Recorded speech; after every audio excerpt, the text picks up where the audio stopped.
Welcome back to another series of horror.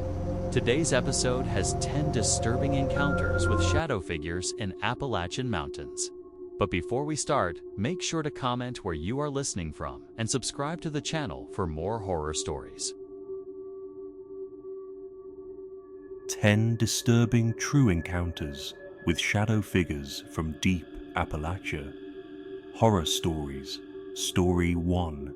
The Figure by the Hollow.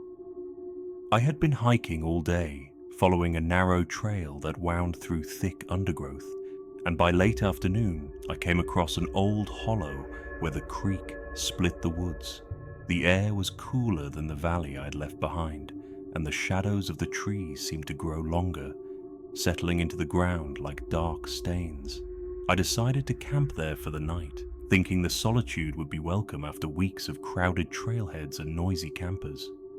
I pitched my tent on a small patch of dry earth near the creek's fork, the water murmuring faintly as it ran over smooth stones. I had a small lantern, a few cans of beans, and a sleeping bag, nothing more, and I told myself I would enjoy the quiet. But the forest that night held a silence I had never experienced before. Not just the absence of animals or wind, but a heavy, expectant hush, as if the air itself were holding its breath. Around midnight, I woke to a sudden chill.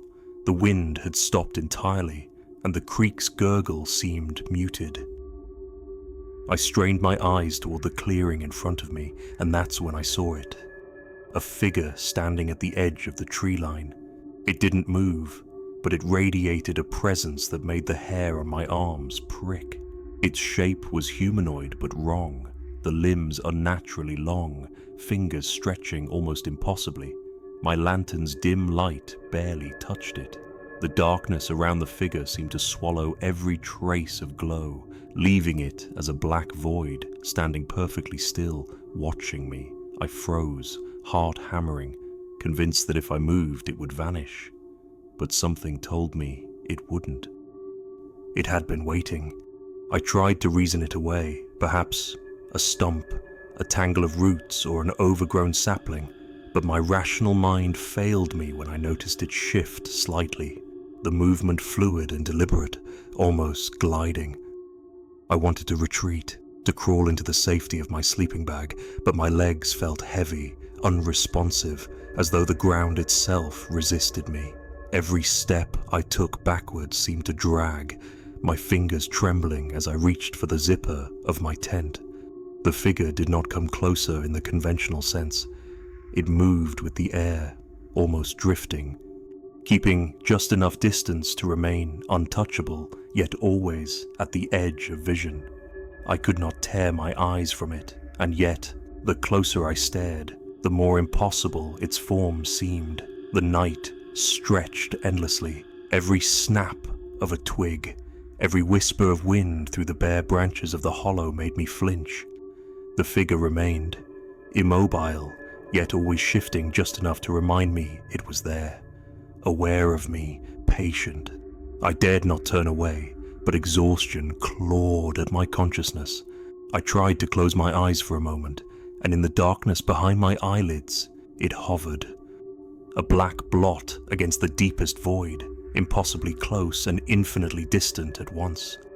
I felt as though I had trespassed into a space the world had forgotten, a hollow reserved for something older and stranger than any human mind could accommodate. I whispered to myself, tried to call out, but no sound would leave my throat, and even if it had, I think it would not have acknowledged me. It simply existed, as if I were an intruder in its world, and the woods themselves were complicit in keeping me from fleeing. Hours passed, or perhaps only minutes, but time had no meaning. I do not remember sleeping, only a hazy drifting in and out of awareness, each time opening my eyes to the same unwavering figure. It did not change, yet I could feel it assessing me, learning the shape of my body, the tremor in my hands, the shallow rhythm of my breathing. I tried to rationalize it. Maybe a lost hiker, a stranger hiding in the dark. but the elongation of its limbs, the unnatural stillness, the way it seemed to absorb the very air around it defied everything I knew. I had no weapons, no plan, and no hope of confronting it. My only choice was to endure. To pretend it was not there while every instinct in me screamed to flee. By the first pale light of dawn, the figure had vanished.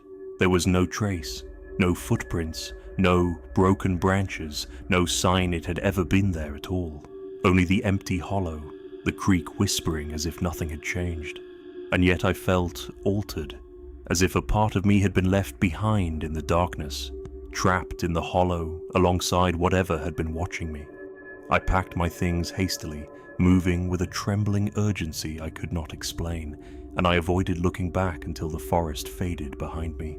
Even now, when I close my eyes at night, I can see that figure standing at the edge of vision, just beyond the reach of light, waiting, patient, and silent.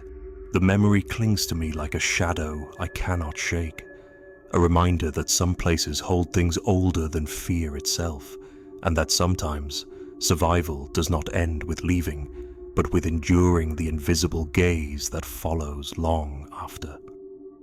Story 2: Crossing the Abandoned Ridge. I had set out that morning with the intent to explore a ridge I'd never hiked before, an old logging trail I'd heard mentioned only in passing by a local ranger. The sky was grey and heavy, and a damp chill had settled over the forest as I climbed higher, the trees growing closer together until the trail narrowed into a barely discernible path. Leaves and pine needles muted my steps, and the usual forest sounds, the chatter of birds, the rustle of squirrels, had vanished. It was too quiet, the kind of quiet that presses against your ears and makes every breath feel loud. By the time I reached a slight clearing along the ridge, I noticed the air had grown thick, like inhaling through wet cloth.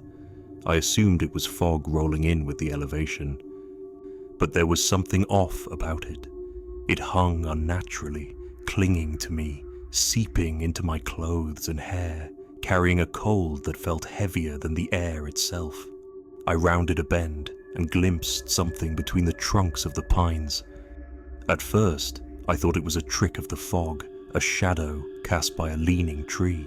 But then it moved, not like an animal or a person, but in a deliberate, unnerving way, sliding sideways against the wind.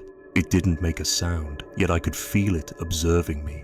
I froze, heart hammering, telling myself it had to be another hiker or a deer, anything rational. But its outline was wrong. The limbs bent at impossible angles, and where a face should have been, there was only black, as though the shape itself absorbed the surrounding light.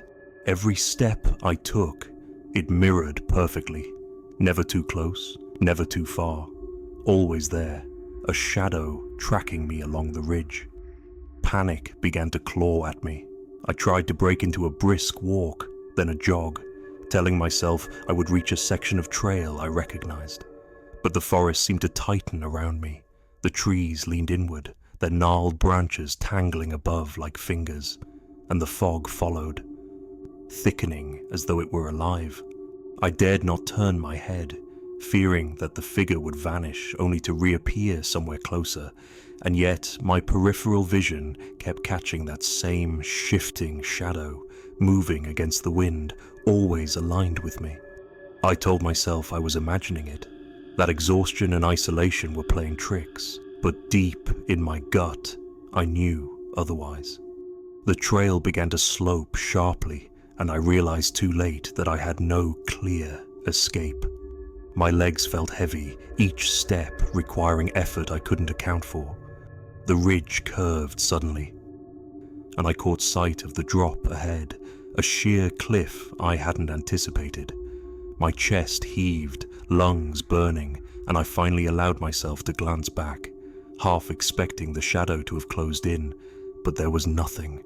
Just the dense fog curling among the trees, silent and unbroken. And yet, I knew it hadn't left. I could feel it somehow, in the peripheral pull of the forest, lurking where the fog was thickest, waiting for the trail to narrow again. I hesitated at the edge of the ridge, balancing between the rock and the path behind me, mind racing. I tried to listen for any sign, any noise to confirm my fear, but the only sound was my own heartbeat hammering in my ears. Every instinct screamed to turn back, but to retrace my steps meant entering the part of the trail I had first seen the shadow. I swallowed hard and pressed forward, forcing one foot after another along the slick, pine needle-covered slope, constantly glancing to the edges where fog and shadow blurred into one. I moved like a man half dreaming, aware that something impossibly patient had chosen to mark me, to follow my every step without being seen. Hours, or perhaps only minutes, passed in a haze of tension and careful motion. The sun sank lower, dim light filtering weakly through the fog, and the ridge eventually leveled into a plateau where the trail finally widened. Relief should have come, but it didn't. Every shadow seemed too deliberate, every fold in the fog too precise, every creaking branch timed as if to remind me I was not alone. I kept moving, faster now, knees weak, until I reached the end of the logging trail at the ridge's far side, where it met a narrow service road that led back to the main valley. Only then did I allow myself to exhale, heart rattling against my ribs like a drum. I looked back once more across the fog-shrouded trees and twisted undergrowth, but saw nothing, not a flicker, not a shape. The ridge appeared empty, as if I had walked alone the entire time, and yet I know it followed me. I know it stayed, invisible, keeping pace along the portions of trail I dared not revisit. In the weeks since, I've avoided that ridge entirely, warned friends to steer clear, and even questioned my own recollection, but the memory clings like moss to stone. I can still feel it in photographs of the forest, a vague impression at the edges, a dark smear that resolves into nothing when I try to focus. I have told myself I was hallucinating, that it was my imagination heightened by isolation, but I cannot shake the certainty that something patient, watching, and unexplainable marked me that day. That old logging trail, that abandoned ridge, holds a memory that will not release me, a shadow that is neither man nor beast, waiting, always waiting, just beyond the reach of understanding. Story 3: Whispers Beneath the Old Cabin. I had arrived at the cabin late in the afternoon, the sun already dipping behind the jagged peaks that hemmed in the valley. The structure was old, its timbers grey and weathered, with a sagging porch that creaked under my weight. I'd hoped for solitude, a place to write and rest far from the hum of towns and tourists. The air smelled of damp pine and earth, heavy with the scent of decay that had settled over the cabin in the decades it had been abandoned. Inside, dust coated every surface, and the floorboards groaned under my footsteps. I unpacked a few essentials, a blanket, a small stove, and a lantern, and tried to ignore the oppressive quiet that seemed to press against the walls, as if the cabin itself were aware of my presence. The first night passed without incident, the wind rattling the windows and the creek below murmuring softly, almost comforting in its consistency. But at precisely 2:13 a.m., I woke to something different. At first, I thought I had imagined it, a soft murmur, barely audible, like someone speaking directly beside me. I held my breath and listened, straining to distinguish words. But there was only the hushed cadence of speech, urgent but indecipherable. My pulse quickened and I sat up, shining my lantern across the room. The beam fell on the walls, on the furniture draped in dust, but nothing stirred. I whispered to myself that it was just the wind sneaking through the cracks, or perhaps a trick of my own fatigue. Yet the whispers persisted, brushing against my ears impossible to locate, as if they had no source other than the space around me. I swallowed hard and stood, following the sound, but each corner I checked was empty, hollow, and unbearably silent. Then I noticed the shadows. At first, subtle, almost ordinary, cast by the dim glow of my lantern, but then they moved of their own accord, sliding across the walls with purpose. They circled the corners, stretching and curling into angles that defied the geometry of the cabin. I froze, heart hammering as they glided nearer, brushing against my chest in a way I could feel more than see. I could sense them pressing, whispering, tugging at the edges of my awareness, drawing me toward the doorway, toward the dark woods beyond. The air grew heavier, almost viscous, and every breath felt like it carried the weight of the cabin itself. I wanted to flee, to run out into the night, but the shadows seemed to expand, coiling into my path, hemming me in, testing my resolve. I stayed rooted to the spot, trembling, aware that every instinct to survive was being challenged by something that was neither animal nor human, just intent and presence, and something I couldn't name. Hours passed in that suspended state, though I cannot say if it was truly hours or moments stretched into infinity. The whispers ebbed and flowed, sometimes urgent, sometimes soft, as if coaxing me to step beyond the threshold into the dark forest that surrounded the cabin. I held my lantern up, circling its beams slowly, but the shadows evaded the light, slipping just beyond reach. I tried talking aloud, calling for anyone, anything to break the silence, but my voice seemed swallowed immediately, absorbed by the timbers and the darkness. I sat on the floor, clutching my knees, listening to the persistent murmurs, feeling the cabin itself pulse with an unseen rhythm, a heartbeat that mirrored my own, making it impossible to separate myself from the space I occupied. When dawn finally broke, pale light filtering through the cracks and gaps in the boards, the whispers receded, leaving a lingering unease rather than relief. The shadows appeared normal now, inert and lifeless, resting quietly against the walls as though they had never moved at all. I packed quickly, hands shaking, not trusting myself to linger. The mountain air outside was crisp, almost sweet in contrast to the heavy, oppressive night within the cabin. I avoided looking back as I walked down the narrow trail, but the memory of the whispers stayed with me. The sensation of shadows pressing against my chest, the unshakable feeling that the cabin had secrets it had shared with me unwillingly. Even now, months later, when the wind catches just right through the trees, I hear faint murmurs, fragments of speech that vanish if I try to locate them, and I am reminded that some places retain the presence of those who have passed through them, leaving marks on the living that cannot be erased.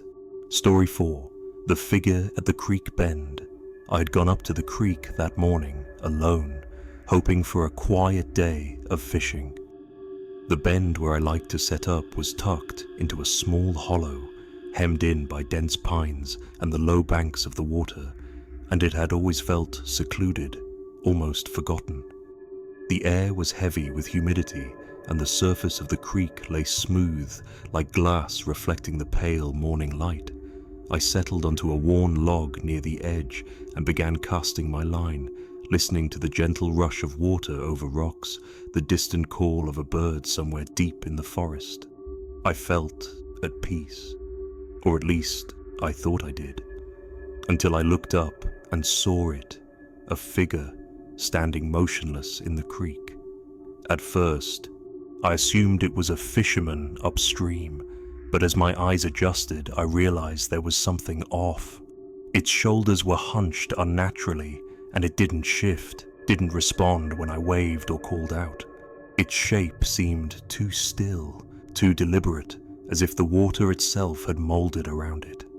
Curiosity mixed with unease, and I took a few careful steps closer, my boots sinking slightly into the muddy bank. But the closer I got, the heavier my legs felt, as though the ground beneath me had thickened, gripping at my calves. I squinted, trying to make out details, but the figure's outline stayed dark and indistinct, almost as if it absorbed the sunlight that touched the creek. I whispered to myself that it was just a man standing in the water, perhaps cleaning something, but my instincts screamed otherwise. I froze when it didn't move, and when I blinked, it was gone. Just like that. No splash, no ripple, no sign it had been standing there at all. My stomach turned cold, and I stared at the water, half expecting it to reappear, half wishing it would, so I could finally understand what I was seeing. That night, I couldn't shake it from my mind. I dreamed of the creek, moonlight spilling across the water, and there it stood again, shoulders hunched, silent, unblinking. I tried to speak in the dream, tried to step toward it, but the mud pulled at my boots, and every movement felt like wading through a viscous shadow. I woke in a sweat. The image burned into my mind, and for hours afterward, I felt a lingering pressure in my chest, like the creek itself had pressed its memory into me. Sleep didn't return easily, and even when it did, fragments of the figure lingered, as if embedded in the edges of my vision, dark and patient, waiting. Weeks later, despite my better judgment, I returned to the creek. I needed to see for myself, to understand if the figure had been a trick of light or imagination. The bend looked the same as before, quiet and serene, but as I stepped closer to the water, my heart thumped against my ribs with an anxious rhythm I couldn't calm. I traced the muddy bank and froze. Footprints pressed into the soil, human-sized, yes, but warped and twisted in ways that made no sense. The toes were long and uneven, the heels bent at angles that defied natural posture, as though the land itself had molded them into existence. I followed them along the creek for a short distance, but they stopped abruptly at the water's edge, as though whoever, or whatever, had vanished into the current. My stomach churned, and a shiver ran up my spine. I left the creek that day, moving faster than I had ever moved before, and I haven't returned since. Even now, I see it in the edges of memory, when I close my eyes at night or hear the faint rush of water over rocks. I imagine the figure still standing in that bend, patient and silent, waiting for the next person foolish enough to step into its sightline. Sometimes, when rain falls softly against the roof, or when a stream nearby catches the afternoon sun, I swear I see a shadow move like it did that day, shoulders hunched, absorbed in its own stillness. I have told friends that I saw someone fishing, that it was just the reflection of light, that I let my imagination run wild, but I know what I saw. And I know that the creek, the bend, and the land itself keep a memory of it, pressed into the mud and rocks. A reminder that some encounters are not meant to be understood, and that the forest can carry the presence of something entirely unknowable. The sense of being watched, of having witnessed something patient and immovable, clings to me, a shadow that refuses to release its hold. Story 5: Eyes in the Thicket. I had been following a narrow trail through the undergrowth, the kind that winds tightly between thorny bushes and saplings so thick that sunlight barely touched the forest floor. It was early afternoon, but the canopy above made the world feel dim, enclosed, almost oppressive. I was alone, carrying only a small pack and a walking stick, intending to explore a portion of the forest I hadn't visited before.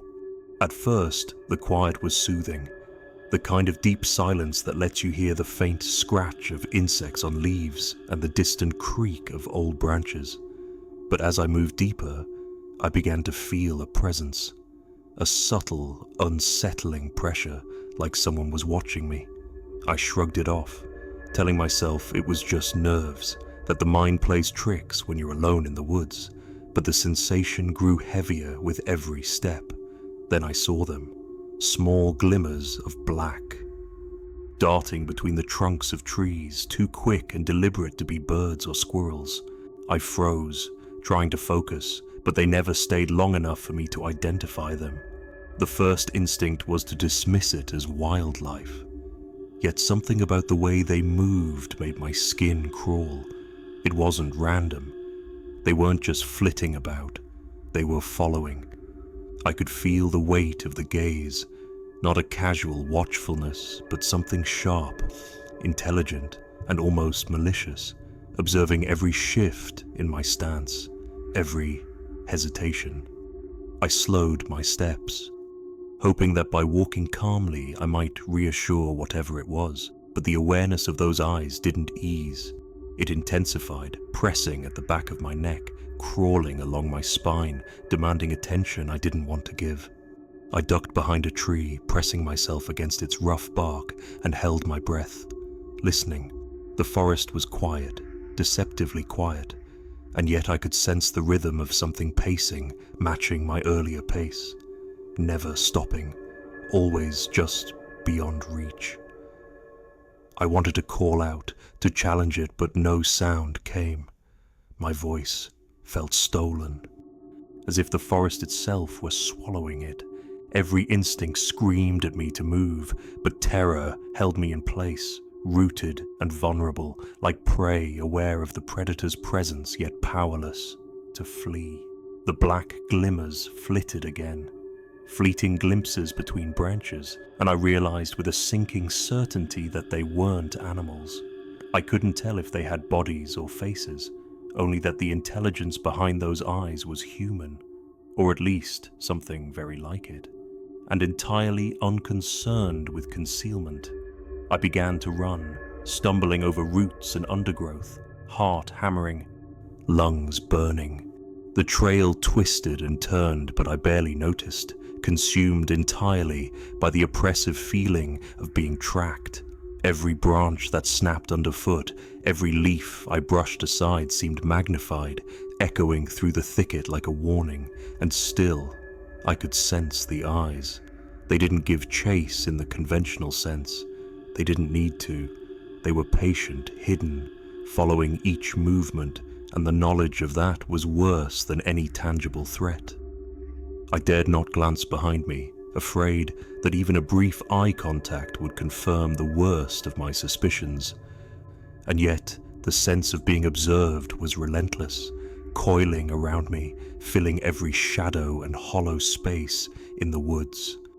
After what felt like an eternity, the trees thinned, and I burst onto a small meadow, the sun spilling across tall grasses and wildflowers. Relief hit me in waves, and for a moment I thought I was free, that the eyes had lost me in the open light. But even as I ran across the field, the oppressive feeling clung to my back, intangible yet undeniable, like a hand brushing against my shoulder just out of reach.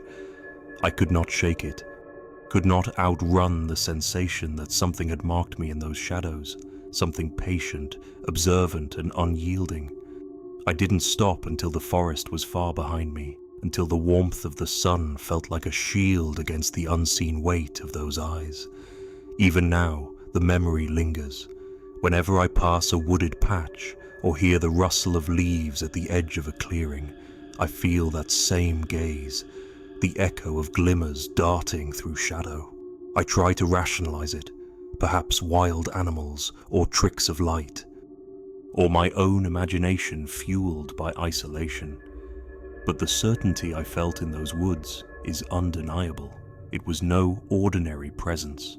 The forest keeps its secrets, and whatever followed me along that trail remains, patient and invisible, a reminder that even in daylight, some memories of the Appalachian wild cannot be escaped.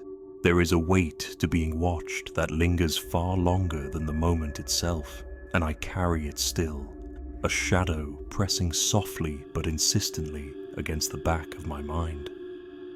Story 6. Shadow across the forest path. Night had settled over the forest long before I realized how far I'd strayed. The trail I'd been following was little more than a memory, overgrown with brambles and saplings, The kind of path you almost stumble across by accident, and once you're on it, it feels as if the woods themselves have claimed you.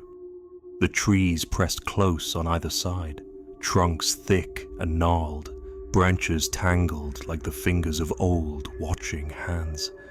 My flashlight cut a narrow cone of light, but it barely touched the earth before me, leaving the rest of the forest in an oppressive black.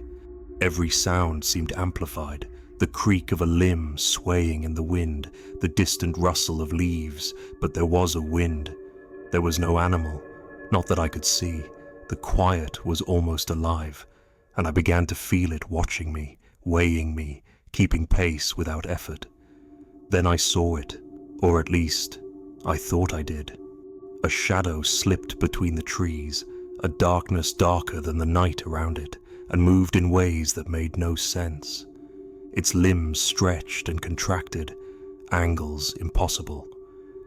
Crawling along the forest floor or skimming over fallen branches with an unnatural grace. At first, I told myself it was my imagination, tired eyes playing tricks in the dim light, but the movement was deliberate. Every time I paused, it paused. Every time I took a cautious step, it mirrored me, keeping itself just out of reach, just at the periphery of vision. I tried to shine my light directly on it, but somehow the beam dimmed, weak and flickering, as if the shadow absorbed the illumination, leaving only the surrounding darkness. My breathing grew ragged, and I felt a cold sweat trickle down my back. The air itself seemed to thicken, growing heavy and oppressive. It was the kind of silence that presses on your ears, makes your heartbeat thunder in your temples, and fills the spaces between your thoughts with dread. I wanted to call out, to break the tension with sound, but my voice felt trapped, swallowed by the forest. It was as if whatever followed me preferred the quiet, preferred the slow, creeping terror of being watched without knowing exactly how close the watcher was. The path wound tighter, turning in ways I didn't remember from the map in my pack. Each step made the brush scrape against my legs, each snapped twig beneath my boots sounding like a shout in the stillness, and I was certain it was listening, responding.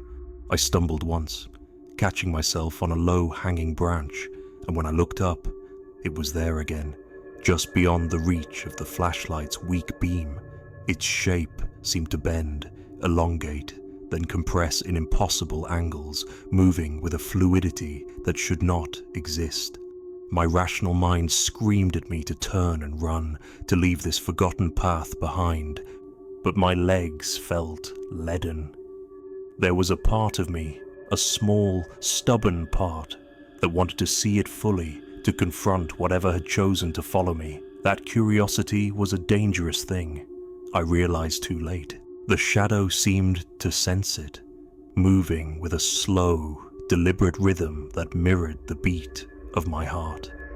I forced myself forward, taking one careful step after another, listening to the silence and the faint brush of movement that never seemed to make a sound but never ceased. The forest around me was thick and ancient, and I could feel it pressing closer with every moment. My flashlight flickered again, threatening to die, and I was convinced that if the beam went out entirely, whatever was there would step out of the shadows and end the game altogether. I shook the light, willing it to shine, and in that moment of trembling panic, I could swear I saw a face, or something that might have been a face, emerge from the blackness. It was elongated, hollow-eyed, expressionless, and gone in the next instant, leaving only the empty black where it had lingered. Fear took hold in full then. I ran, stumbling over roots and rocks, my pack catching on low branches, each misstep sending a jolt of pain through my legs. The shadow moved too, but not in the way I expected. It never charged or lunged, never made itself seen in the open. It was patient, maintaining a careful distance, keeping pace, letting me know it was there without ever touching. It was stalking, waiting, enjoying the game in a way that made my chest tighten with a cold, hopeless dread. Every instinct screamed at me to break free, to reach the safety of open ground, to find the faint glow of a road or distant cabin anywhere outside this forest that had swallowed me whole. Finally, the trees began to thin. A faint clearing appeared ahead, moonlight spilling across grass that had grown wild and tall. Relief hit me so abruptly I nearly tripped over the roots at my feet. I broke through the tree line, panting, my legs trembling from both exhaustion and fear. The shadow did not follow me out of the trees, at least not visibly. I glanced back, trying to catch a glimpse of it against the brush or the trunks, but there was nothing. Only the dark, static black of the forest where it had been. And yet the weight of being watched didn't lift. It pressed against me still. Subtle and lingering. A cold brush at the edge of perception that whispered, "I am still here." I left the forest in a daze, stumbling to the nearest road, my flashlight flickering weakly until it finally died. The world felt impossibly bright and wrong after the dark, suffocating trail. And yet the memory of the shadow stayed with me, clinging to the corners of my vision. For days afterward, I felt its presence. A cold certainty in the spaces I expected safety. In the house, even with the lights on, I would catch movement in the corner of my eye. Impossible angles that made me jerk my head and find nothing. I told myself it was the mind reacting to trauma, that the forest had left an imprint I couldn't shake, but the fear felt too real, too exact, like the shadow had attached itself to me in some quiet, deliberate way. I never returned to that path. I've looked at maps, tried to retrace the trail during daylight, but it seems to vanish under the weight of the surrounding trees, as if the forest doesn't want to let anyone pass there again. And every time I hear the rustle of leaves at night, or the snap of a distant branch, I am transported back to that trail, back to the sense of being followed by something patient, intelligent, and utterly indifferent to my fear. I don't know if it was human, or something that had learned the motions of humans, or something else entirely. All I know is that the memory lingers, and some part of me expects, whenever I step near those woods, to feel those impossible, deliberate movements again, just beyond the light, just out of reach, watching, waiting, never leaving. Story 7. The Silent Figure on the Ridge. The ridge was quiet that evening, the kind of quiet that presses in on you until it feels like the world has folded in on itself.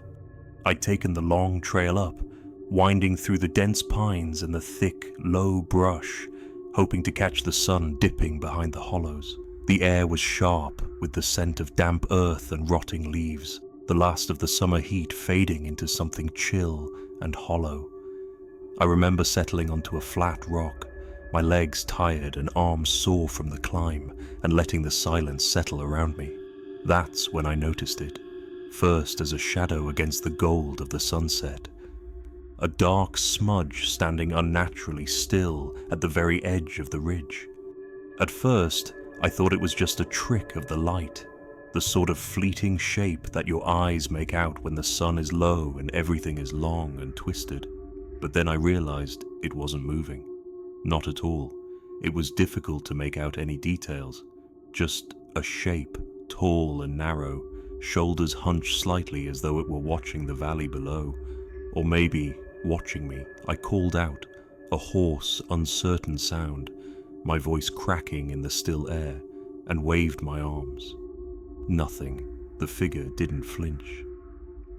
It didn't even seem to breathe. My chest tightened, the kind of tightness that makes you aware of every heartbeat, and I felt the sudden, inexplicable need to stand, to move closer and see if it was just a man, some other hiker who'd somehow gotten lost. But as I stepped forward, it was as though the ground itself refused me. My feet sank slightly into the soil, sticky and resisting, and the more I struggled, the slower I moved until I finally stopped, my heart hammering, staring at this unmoving thing across the ridge. There was something wrong about the air around it. The kind of wrong that doesn't come from sound or smell, but from a weight pressing against your senses. I don't know how to explain it, but it was like the space between us wasn't the same as the space around me. The air seemed to ripple faintly at first, then more noticeably, like heat rising off asphalt in the midday sun, distorting the shape of the figure, bending it just enough to feel unnatural. I swallowed hard and tried to convince myself it was a trick, a play of shadows and the evening light. But my mind kept returning to the way it seemed aware of me, not just present, but attentive. The ridge, the trees, even the distant hollows, all of it faded around that sense of attention. I tried to move again, this time deliberately, taking slow, careful steps toward it, but the soil held me fast, sucking at my boots like some old, hungry earth. Panic began to rise, curling through my stomach and throat. I thought about running, but the ridge was narrow, and every instinct I had told me that if I turned my back, I might find myself face to face with whatever this was. And then I saw it more clearly, or rather, my mind forced the clarity. There were no features, no face, nothing human, just a darkness in human form. The more I looked, the more it seemed to distort, limbs elongating just slightly, the shoulders curving in a way that shouldn't be possible. My skin crawled, and I felt the cold press of dread, like water creeping up from my feet to my chest. I finally ran, breaking free of the ridge's sticky grip, pounding down the trail with my breath tearing in my throat. I didn't dare look back at first, only kept running, telling myself I was imagining things, that the sun's dying light had played tricks on me. But when the trail bent and I dared a glance, the figure was gone. Nothing but the ridge itself, calm and inert, as if the shadow had never existed. I stumbled into the hollow below, tripping over roots and rocks, my chest heaving, the silence now oppressive, almost mocking. I kept moving until the forest thinned and I reached the road, headlights cutting the dusk into sharp rectangles. I didn't stop running until I was back in town, the roar of my truck's engine filling the space where the figure's attention had been. In the days that followed, I couldn't shake the feeling that I'd been watched, that the figure had followed me beyond the ridge, lingering just beyond sight. I tried to dismiss it as fear, as stress, as the sort of thing your mind clings to after being alone in the woods too long. But at night, when the wind shifted just right and the pines whispered, I'd see the outline of that darkness in the corner of my room, unmoving, patient. I dreamt of it too, standing at the edge of the ridge under a fading sun, waiting, knowing, unblinkingly aware of me. Each dream left a residue, a slow, gnawing anxiety that didn't fade with waking. Weeks later, curiosity, or perhaps stubborn fear, drove me back. I parked at the base of the ridge and started the climb, careful this time, scanning every shadow and patch of sunlight for the figure. But the trail seemed changed, more uneven, more insistent in resisting my progress. And when I finally reached the rock where I had first seen it, there was nothing. No imprint in the dirt, no sign that anything had been there at all. Not even the disturbed earth where my boots had sunk the first time. Yet I felt the presence immediately, that same impossible attention, pressing from the ridge as if it had been waiting for me to return. My skin prickled, and I turned back without a word, my legs trembling more from dread than fatigue. I've never returned since. I've avoided the ridge entirely, though I can't say I've avoided the memory. It follows me in quiet moments, in the edges of my vision, in the way I hesitate when walking trails at dusk, or hear the wind through the trees. I've told myself it was a trick, a shadow, a man lost in the hollows. But there's a certainty in the memory that refuses reason. The figure's awareness, the way the air itself seemed to ripple around it, the impossible weight of its gaze, all of it left an imprint that no explanation can erase. Some nights when I close my eyes, I see the ridge again, the sun setting low, and that dark silhouette, patient and still, watching, knowing. And I know that somewhere, just beyond the reach of the eye, it still waits. The ridge is quiet now in my recollection, but not peaceful. It hums with memory, with the sense of something patient, something that doesn't sleep. I've tried to fill my mind with other things, work, friends, normal life, but the certainty of being watched, of having been measured and observed by that impossible shape, lingers. The fear isn't the figure itself, it's the knowledge that whatever it is, it understands more than it should, and it knows, I know. That awareness is heavier than any presence I've ever felt. The ridge doesn't offer closure, it doesn't promise safety. It only reminds me that some things in the hollows, some things in the woods, keep watch, and that sometimes you can feel it long after you've left the trees behind. Story 8. Shadows along the creek bank. The creek had always been my escape, a narrow ribbon of water threading through the forest like a secret only the mountains themselves knew. That evening, the sun had long since dipped behind the ridge, leaving the hollows in an early, eerie dusk. I followed the creek, boots crunching on wet leaves, the scent of mud and decaying timber thick in the air. The water moved fast here, churning over rocks and roots, catching the fading light in fleeting silver streaks. At first, I thought I was imagining it, but then I noticed the shadows along the creek bank. They stretched longer than the trees could cast, twisting and swaying in ways that didn't match the wind. My pulse ticked up. I stopped and listened. The forest seemed to hold its breath with me. No birds called, no frogs croaked, nothing but the rush of the water and the faint snap of branches somewhere behind me. I took a cautious step forward, and one of the shadows shifted independently, slithering across the surface of the creek as if the water itself were moving it. My chest tightened, my eyes darted from bank to bank. Trying to convince myself it was only my mind playing tricks in the dim light. But the shapes began to resolve. Tall, vaguely humanoid, blacker than the surrounding darkness, stepping just beyond the creek's edge. One of them paused, then moved again, always just slightly out of reach, never fully stepping onto the bank. The air felt heavier, each breath a drag, and a low, almost imperceptible hiss drifted along the water. I wanted to run, but my legs wouldn't respond. My mind screamed that this was impossible, that shadows couldn't move on their own, yet here they were, responding to me. The next figure emerged more deliberately, stepping out of the dark like a man testing his footing in a fog.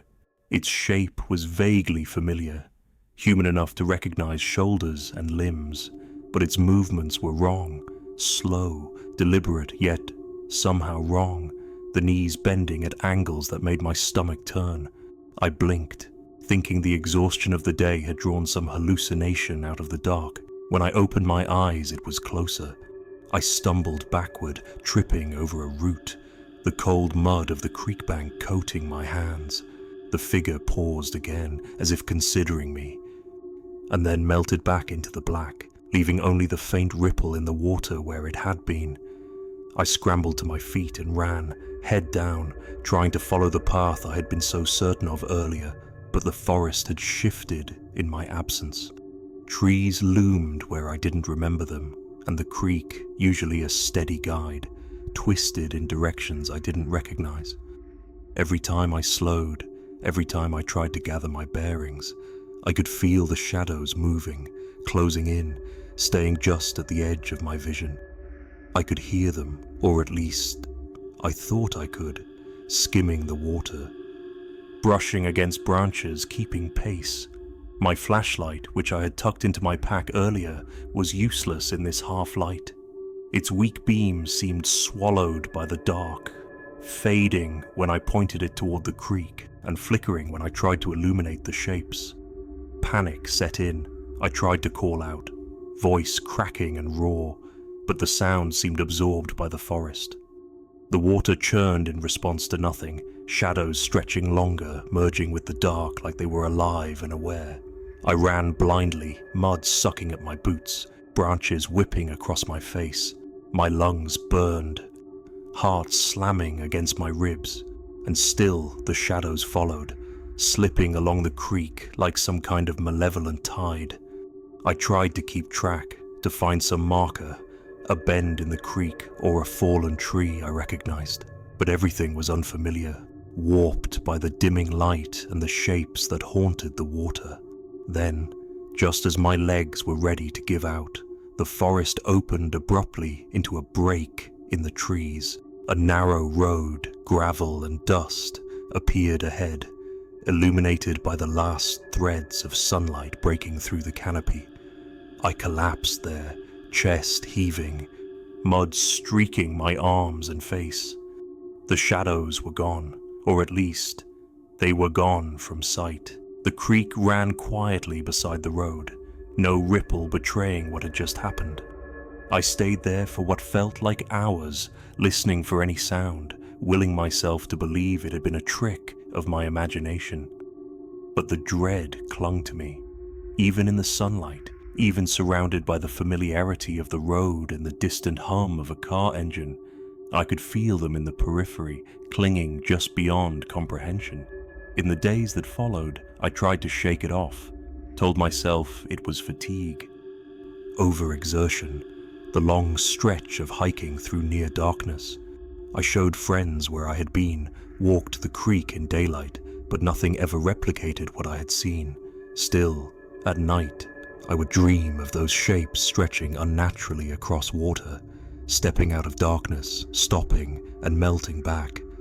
And sometimes when I close my eyes in a quiet room or walk alone along some familiar trail, I swear I can see them, black silhouettes in the corner of my vision, just waiting, just beyond reach, as if the creek has never stopped flowing and the shadows have never stopped watching. I've never returned to that part of the forest, and I doubt I ever will. Yet the memory lingers, seeping into quiet moments, twisting familiar landscapes into something unrecognizable. I still feel the tug of those shapes along my ankles, the cold weight of unseen eyes tracking me, the impossibility of their movements sinking into my chest like a stone. And though the world insists they don't exist, that there is no logic in shadows that act with intent, I know what I saw. I know they were there. And I know that if I ever stray too far from the path, if I ever follow a creek too deep into the hollows, they will be waiting exactly where I left them, silent, patient, and very much alive. I think the worst part is the uncertainty, the not knowing if what I saw was some warped trick of my mind, or something much older and darker, waiting in the creek, shaping itself in the shadows, aware of me, always aware.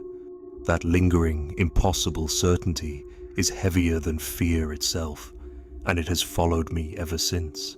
A quiet reminder that the forest has its own eyes and its own will, and I am still not sure I ever left it behind.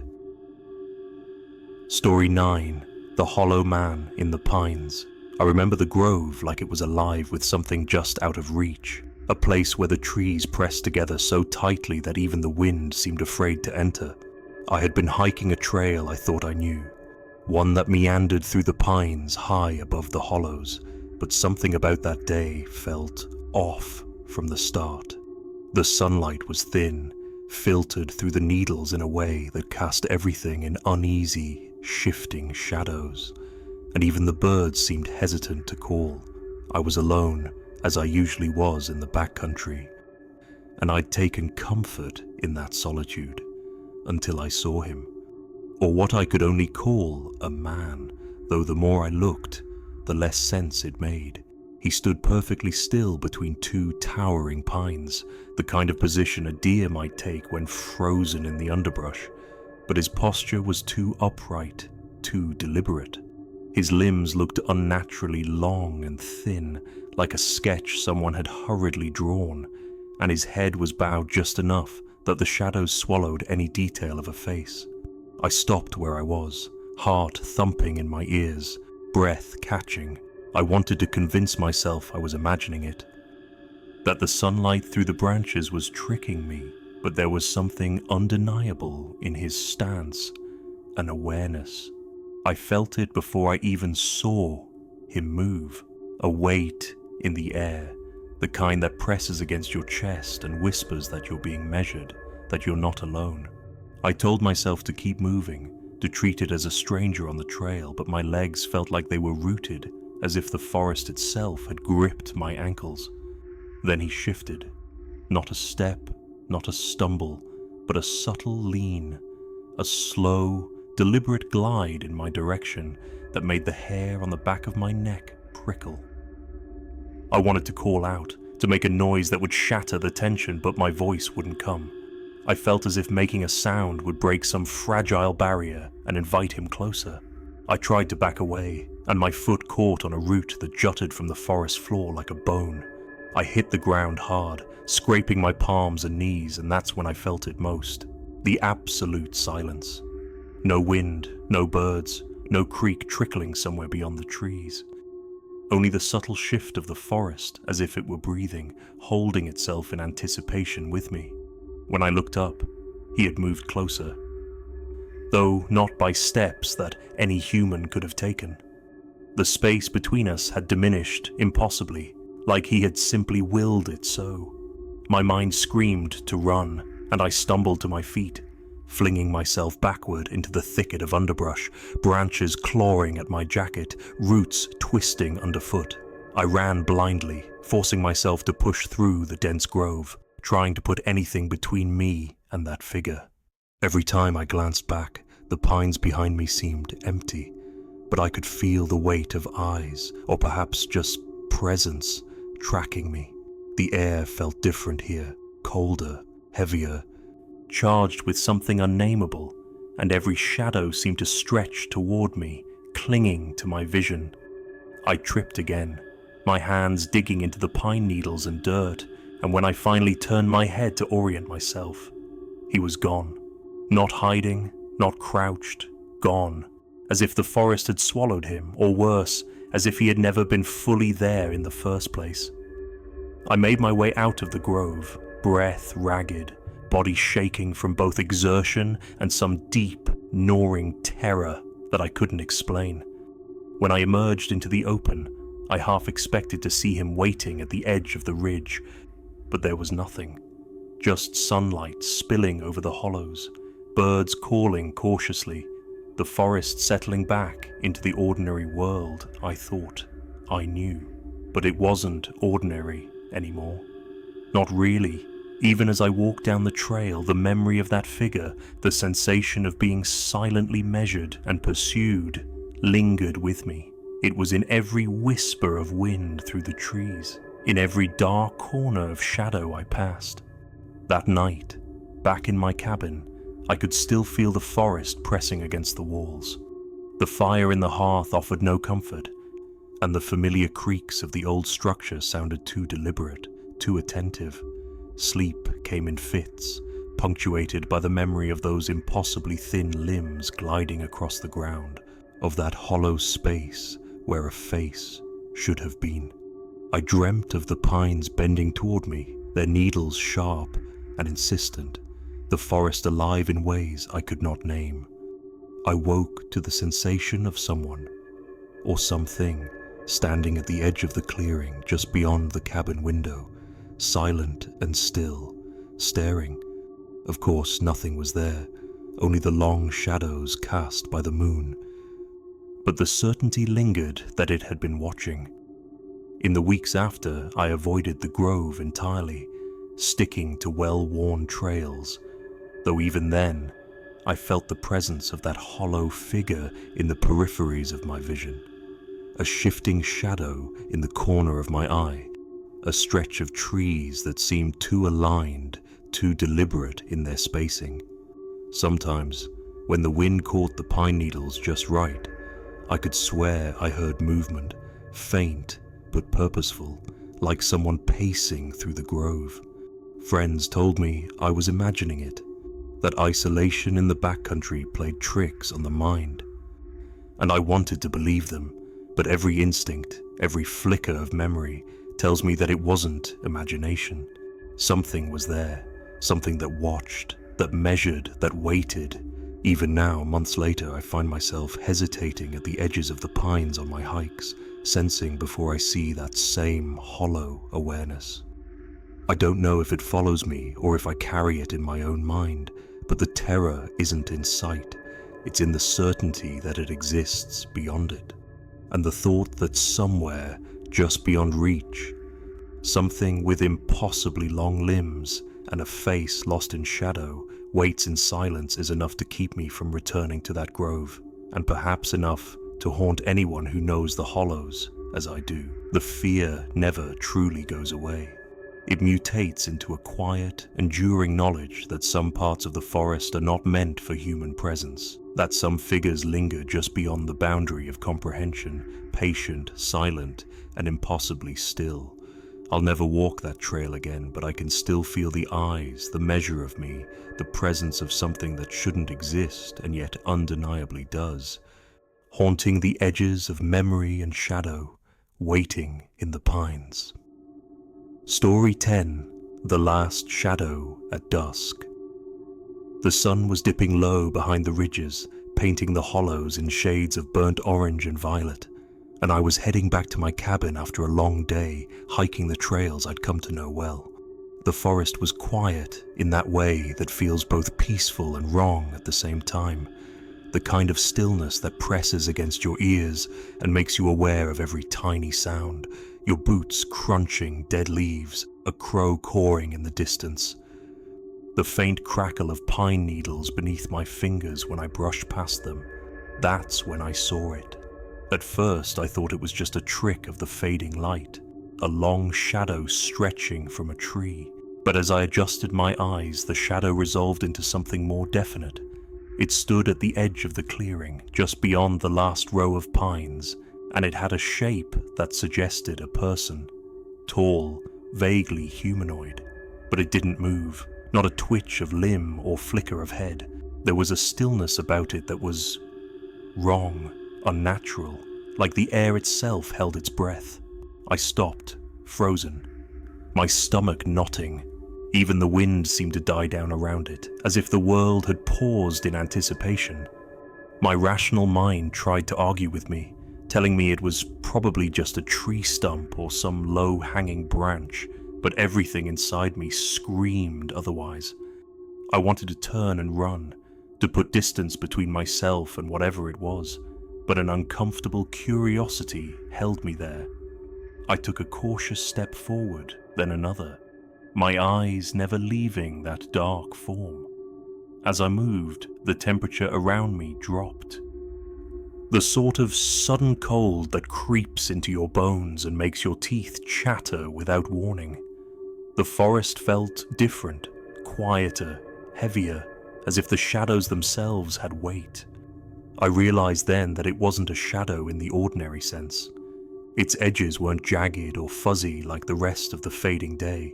They were distinct, clean, almost solid, yet somehow darker than the surrounding dim. And as I watched, I felt it. Some unspoken awareness, a presence that seemed to weigh on me like a hand pressed against my chest. I froze again, this time out of fear rather than curiosity. My heart was hammering so loud I was certain the figure could hear it, and for a brief moment it felt like it did. I could almost sense it observing me, considering me, though its face, if it had one, was entirely swallowed by shadow. The world tilted slightly, the forest becoming alien, and I felt as if I had stepped into a place I wasn't meant to see. Compelled by a mixture of terror and fascination, I took another tentative step forward, and that was when the sense of stillness broke, but not in the way I expected. The shadow did not move toward me like a living thing might. Instead, it seemed to stretch, to elongate subtly, almost like it was responding to my presence, aware of my intent. I stumbled, caught my foot on a hidden root, and fell forward onto the cold, damp earth. The sound of my impact seemed absurdly loud in the muted forest, and when I scrambled to my knees, I thought I saw the figure, or the shadow it cast, shift slightly, closer in a way that made my skin crawl. But when I blinked, it was exactly where it had been, perfectly still, indifferent to the laws of movement and distance that governed the rest of the world. Panic began to tighten its grip on me. I tried to back away, slow and deliberate, but my feet felt strangely heavy, like the soil itself was reluctant to let me go, and every step seemed to drag longer than it should. The last hints of sunlight were disappearing, leaving the forest in the dim purples and blues of dusk, and the shadow remained, unyielding, its presence a low hum in my chest. My rational mind kept yelling at me that this was impossible, that it was just a trick of the light, the angle of the trees, the play of shadows. But my gut said otherwise. Something in the way the air had changed, the way the forest hushed, spoke a language older than logic, a warning I couldn't ignore. I forced myself to look away, to focus on the path back to my cabin, but I could feel it there, at the periphery of my vision, a dark anchor holding me in place despite the fading light. Every instinct screamed to run, yet curiosity kept me from moving as quickly as I should have. And then came the sound, or rather, the absence of it. Even the forest noises seemed to vanish in a vacuum around the shadow, the chirp of crickets and the rustle of wind falling into an unnatural silence. I couldn't hear my own breathing properly, only the pounding of my heart echoing in my ears. The sense of being observed, of being counted and catalogued by something utterly indifferent yet aware, was suffocating.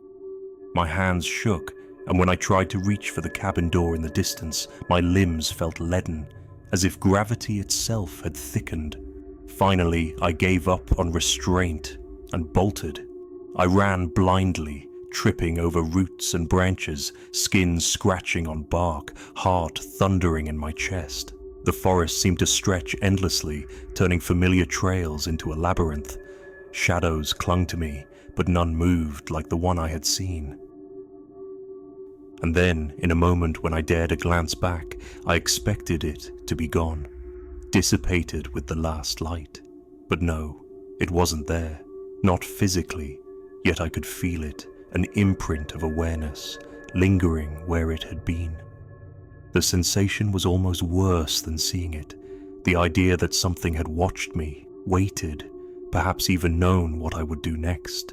It pressed against me even as I burst out of the trees and onto the old dirt road leading to my cabin, leaving a hollowness in my chest that didn't fade when I reached the safety of my porch. Inside the cabin, I bolted the door and tried to convince myself it had all been exhaustion, a trick of the fading light and isolation. But the memory lingered, a phantom touch on the back of my neck every time I thought about that ridge. At night, when the wind rustled the pines, I swear I can hear the echo of the silence it left behind, a void that feels almost alive. I avoid the edge of that clearing now, though I know it's part of the trail I've walked for years. Yet even when I take longer, circuitous paths, I sometimes feel it again, a prickling at the nape of my neck, a presence watching from just beyond sight. I know I'll never see it the same way again, or perhaps never see it at all, but I carry the certainty that some things are out there, existing in the thin line between shadow and forest, aware of those foolish enough to cross them.